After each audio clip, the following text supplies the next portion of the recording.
I'm Kirk Jensen, and I'm from JEOL, and this is my first time actually speaking at this conference, even though I've been here for 3 or 4 years now. I didn't start out as a GC person. I did all quadrupole stuff all the time.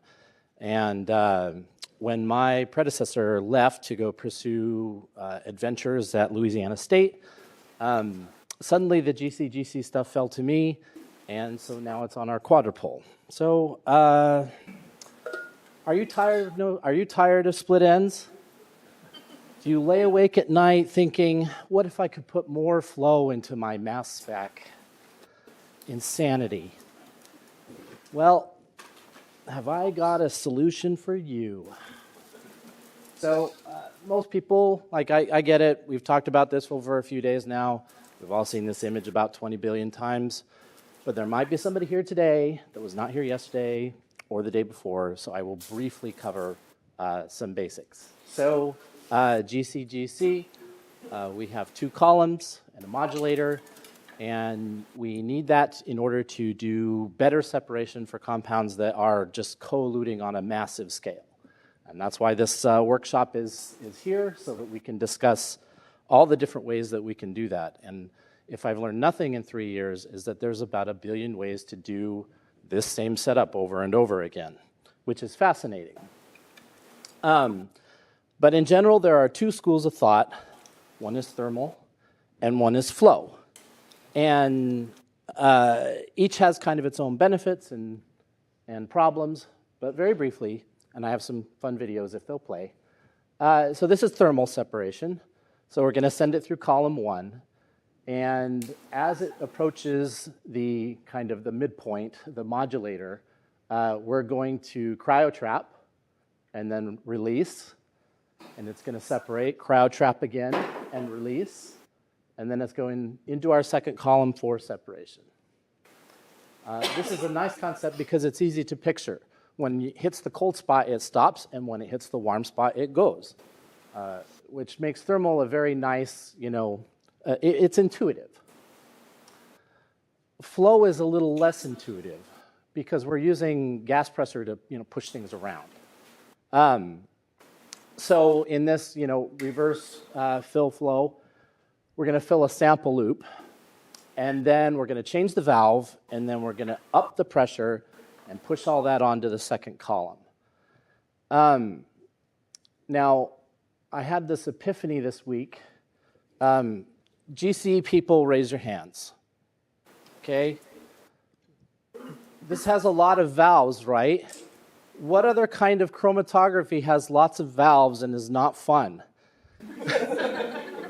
It looks exactly like liquid chromatography, and I think that's why this concept is a little bit harder to chew, because I want to deal with gases, and I don't want there to be 50 billion connections that take 2 hours to find the leak in. All right, very briefly, so thermal, usually better sensitivity, it depends on the application. Sharper peaks, depends on your setup, but more intuitive. However, for those really small analytes, you can't trap them without cryo, or at all in some cases. With flow, so now all of a sudden those volatiles are okay. And so that's an attractive feature. You don't need any cryo, also attractive. It, in theory, could be cheaper, and I say, or is it, because you are using helium, probably. And if you're using helium, helium ain't cheap. But it also does lend itself well to splitting off. So if you want to run an FID concurrently, it is a great way to do that. However, it requires high flow. Oh, Kirk, but MESBEC doesn't like high flow. Okay, I know. But what if an MS could have a high flow rate, such as the JMS TQ or Q1600, and has a spec of 20 mils per minute into the mass spec? Let's try it. So this next part is on how I should have been a plumber. I'd probably be in a union, and I'd probably be retiring in 10 years. Instead, I'm plumbing GC and GC, which looks like LC to me.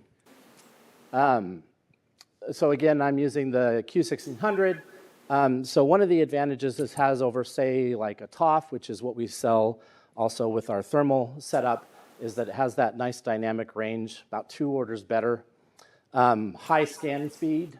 We have the fastest on the market. We got different ionization sources for our quadrupole, EI, photoionization, and chemical ionization. Probes and nice evacuation system. But right here, this is what our spec is for accepting flow into the mass spec. Awesome. And that's what we're going to leverage.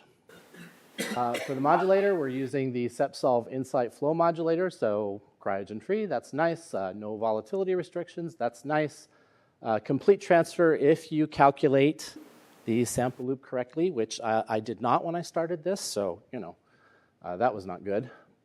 If you want to do the FID, makes it easy. Comes with Chrome-based software and the bleed control line to help you manage that pressure a little bit. All right. So the down and dirty is I had a 5 ms column going into a BP50, and for the flow, I picked 25 mils per minute. Why? Because the spec is 20, and 25 is fine, right? So that works. And for splits between 5 and 50, it kind of depends on the sample. I'll show you a couple different ones. The usual oven, 3 degrees C per minute, so nice and slow. Modulation period of 4.5 seconds, and flush at 125. So in theory, this is supposed to get 75% of the loop full, and then 100% back onto column 2. I didn't do any other soft ionization studies here, so we're just doing the usual electron impact. And a range from 35 to 505, which kind of becomes important because the speed at which I'm collecting is 15 hertz. So one of the problems that thermal has is that we really want to try and collect at 50 hertz when possible. And I can collect at 50 hertz on the quadrupole, but I see some serious spectral skewing in the past when I tried to adapt the thermal unit to our quadrupole. And that's a problem I'm still trying to address. So I hope that with the flow modulator, I could slow that down a little bit. All right, images you can hear. I know you're all waiting to see. A little disclaimer. A lot of this work was done very, very, very, very recently. So I have not really had time to optimize this stuff, but I really, really wanted to show you guys all this cool stuff I've been working on. So some of these results, yes, they're not going to be as optimized as I could make them. We'll get to that down the road, but all right. So let's start off with my mixtape of pesticides. I made this thing from a whole bunch of different standards, and so I said 200, but it's got 246 compounds, not including some isomers. So it's pretty complex. And if you've followed any of my other work using this particular mix set, I've done some triple quad work on it where I can separate all of them in 12 minutes. I've done some single quad work where I did some deconvolution to identify. And so I continue to use this thing as kind of a benchmark for some of the stuff I work in. And so we are getting nice separation with 25 mils per minute going into the mass spec. So if you zoom in just a little bit, maybe it's you can see how complex it is, but we are getting just enough separation to kind of go through and pick these out and identify them. I like looking at the 3D model for this because it shows just how close and nasty everything is together, but it also shows that we are getting that nice separation down here in both 1D and 2D for a lot of the compounds. So spectral quality, of course, is a big question. I'm putting 25 mils a minute of helium into this thing. How is that affecting my library search results? Particularly with a quadrupole, we lean so heavily on the NIST database to identify compounds for us. It only makes sense to check how that went. And of all of those pesticides, Only 4 compounds made it with a match factor greater than 800. So when I'm running this test mix, if I'm getting separation in 1D, I don't expect anything less than maybe 930 match factor. Should almost be perfect. And the highest that I even got was 833. So there is spectral skewing going on with such a high flow going into the mass spec. However, what I did notice also is that the probabilities of those matches were still quite high. So even if I'm only getting 833 as a match factor, those same compounds have a probability of assignment of greater than 95. So that's pretty good, considering there is some skewing going on. And I mentioned that I have done this using one-dimensional quadrupole using our MS Fine Analysis IQ software. So this is that same sample just in 1D with deconvolution. And from that study, this kind of shows how well I was able to do. I'll just ask you to focus on the right side, but in the end, I was able to identify 141 of those using one-dimensional chromatography.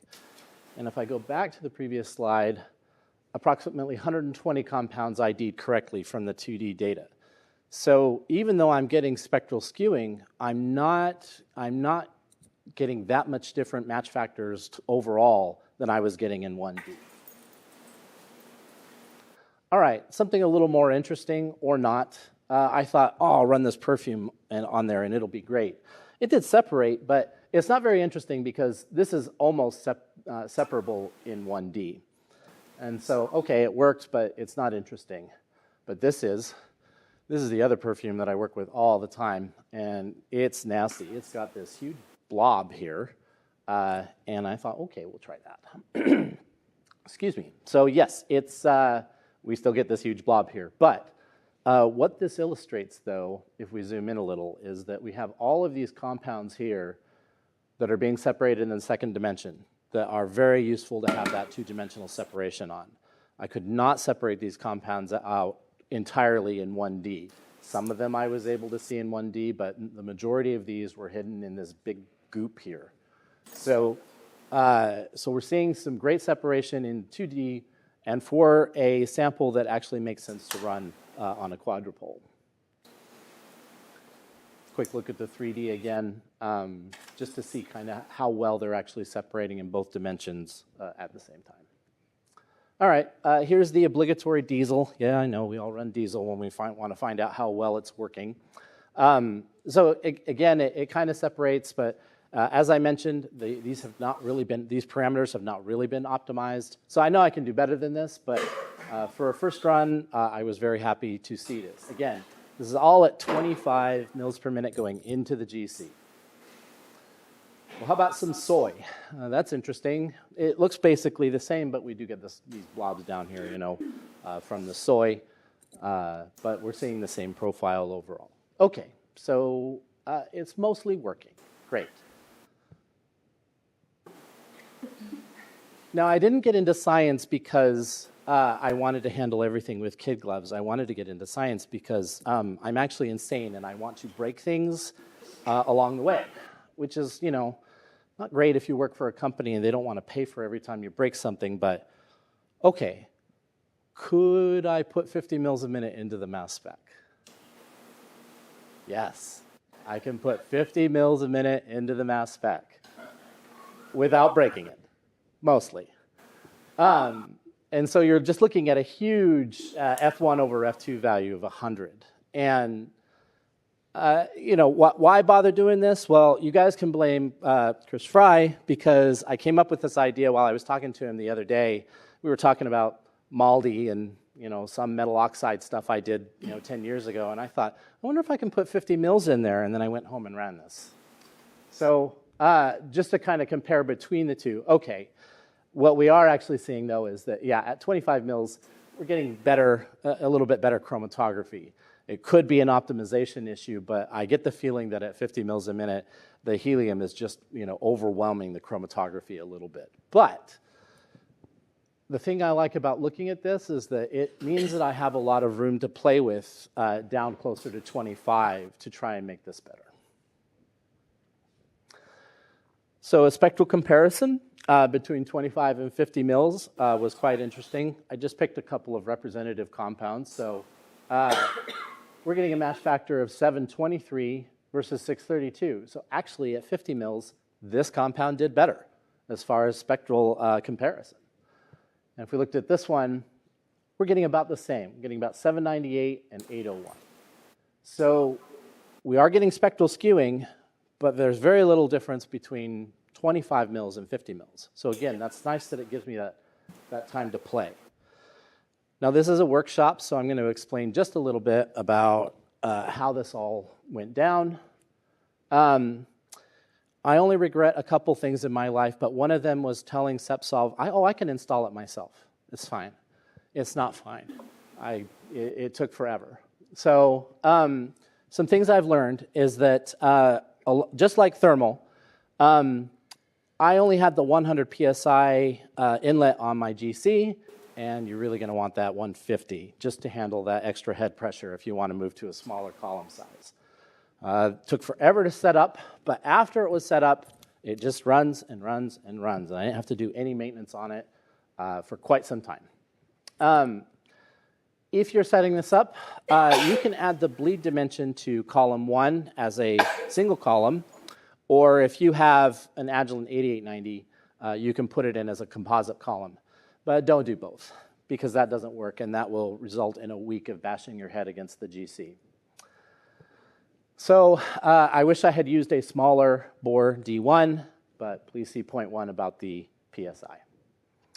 Lastly, my recommendation is if you can get somebody who knows what they're doing to install it, do that.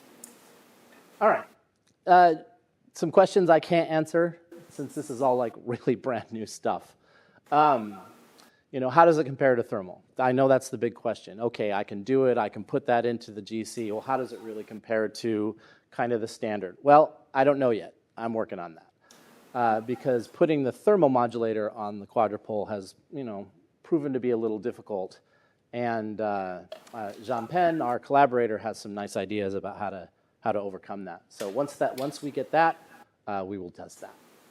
How come they're not optimized? Well, you know, I ran a lot of this stuff very recently, and it's going to take some time to optimize, but it comes down to changing that column geometry.